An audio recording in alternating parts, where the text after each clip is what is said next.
ইবনে তাইমিয়ার ইতিহাস খুঁজে দেখুন, ইমাম বুখারীর ইতিহাস খুলুন, ইমাম আহমদ বিন হাম্বল রাহিমাহুল্লাহর ইতিহাস খুলুন।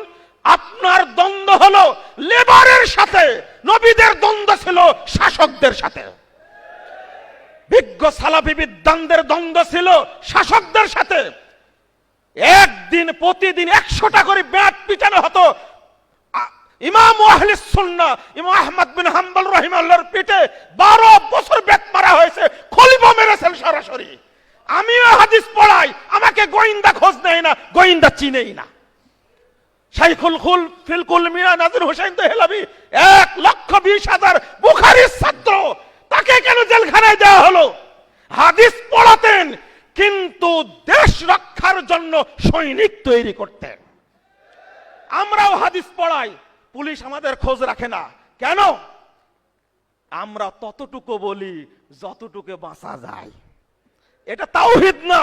তাগুতের বিরুদ্ধে যখন সংগ্রাম করতে যাবেন, আমরা যার কথা বলি, শাহ ইসমাইল শহীদের কথা বলি, সাইদ আহমদ বেরলভির কথা বলি, তিতুমিরের কথা বলি, ইবনে তাইমিয়ার কথা বলি, কি সিংহ শাবক 5 বছর জেলখানাতে বেরিয়ে এসে জনতার সামনে ভাষণ দেওয়ার সময় বলছে, জেলকে তোরা ভয় দেখাও, মা দায়ানকুম মিন আদাই আনা জান্নাতি ওয়া বুস্তানি ফি সাদরি কতলি শাহাদাতুন ওয়া নাফি সিয়াহাতুন ওয়া সিজনি খুলুয়া।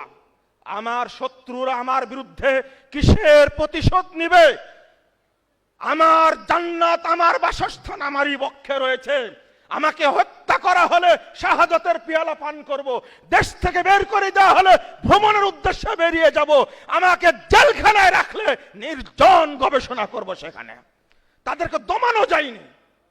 কিন্তু আজকে আমরা যারা তরুণ, আগামী দিনে যদি আর একটা গণ অভ্যুত্থান না হয়, তাহলে এই দেশ থেকে কোনো মতবাদকে তাড়ানো যাবে না। ফ্যাসিবাদ তাড়ানো হয়েছে, কিন্তু আমরা আর একটা অভ্যুত্থান করতে চাই, যেখানে বাংলাদেশে কোরআন এবং সুন্নাহ ছাড়া কোনো মতবাদ থাকবে না, কোনো কুফরি মতবাদ থাকবে না।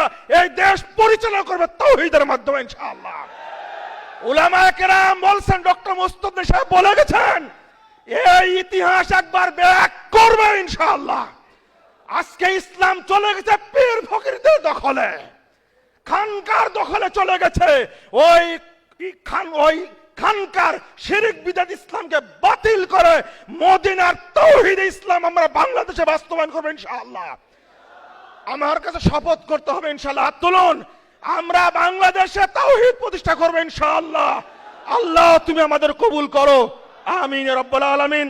সকলকে আবার ধন্যবাদ জানিয়ে একটু সময় নিয়েছে এজন্য মাফ করবেন। আসসালামু আলাইকুম ওয়া রাহমাতুল্লাহি ওয়া বারাকাতুহু।